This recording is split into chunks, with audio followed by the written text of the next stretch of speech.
Well, good morning. Oh, those aren't the right glasses. Good morning, everybody. How we doing? Time for chapter 12.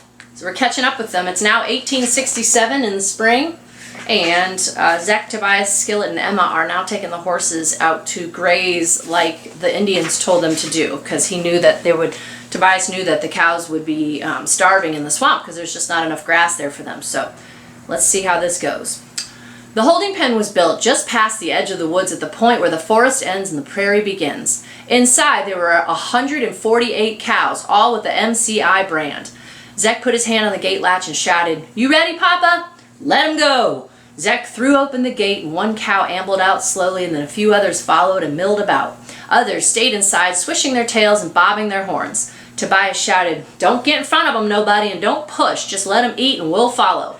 Tobias and Zech then mounted their horses, standing ready to rush after strays. Skillet was on the wagon seat near Emma beside him, and Nip and Tuck were off to the right, looking confused, waiting for something to happen. The horse pulling the wagon was tall and black, with rib and hip bones showing beneath its hide.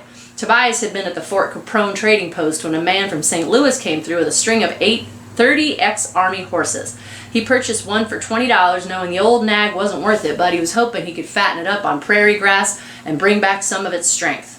He had to have something to pull that wagon on their very first summer grazing drive, and that was the best he could do. They had worked steadily for months, selling hides and deer meat to the riverboat, and after purchasing the horse, Tobias had enough left for a 3-gallon cast iron cooking pot, 2 cowhide whips, salt, flour, and a used tarpaulin for the wagon. That's a cover for the wagon. There was still no Dutch oven for Emma.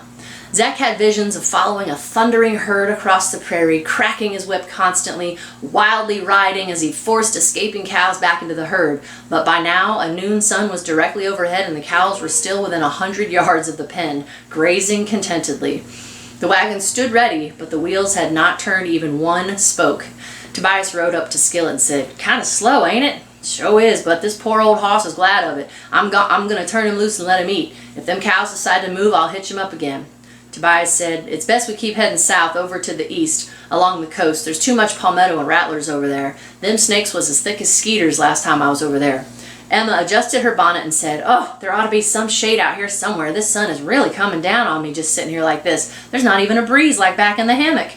"You get too tired, just go in the wagon and rest. That tarp will keep the sun off." "Oh, I tried that. It's hotter in there than an oven.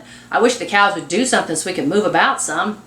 The afternoon drifted by slowly, and by sundown they had moved less than 2 miles. Skillet pulled the wagon to the edge of the cypress stand, unhitched the horse, and started a fire. Then he cut thin poles, gathered palm fronds, and built a lean-to where Zech and he would sleep. Tobias and Emma would share the wagon.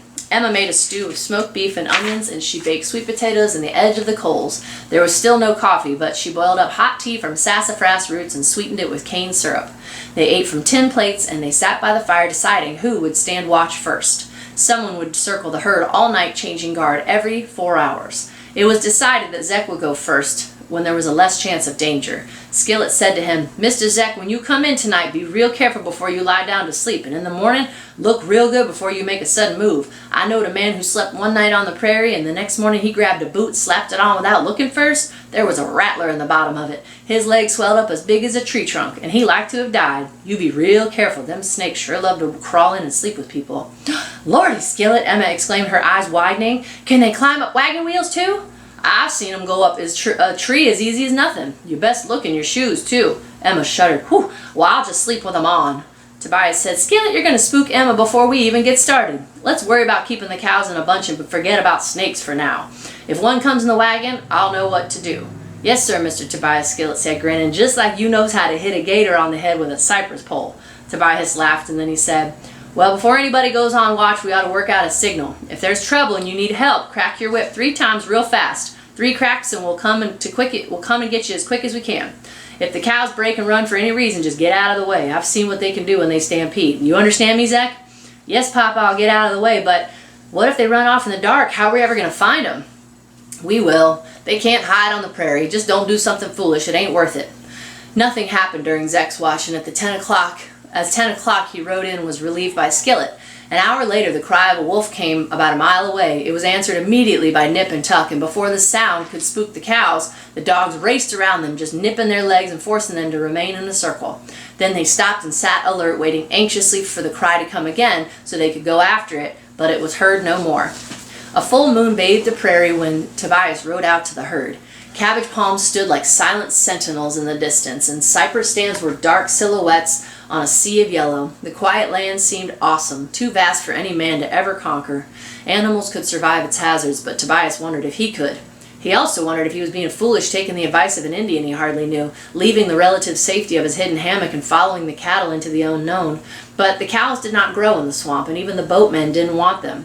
Out here there was grass to fatten them and ready for them for market, and that would be worth something someday. He did not want to go on forever skinning coons and killing deer and growing just enough vegetables to survive, and this was apparently the only way out of that trap.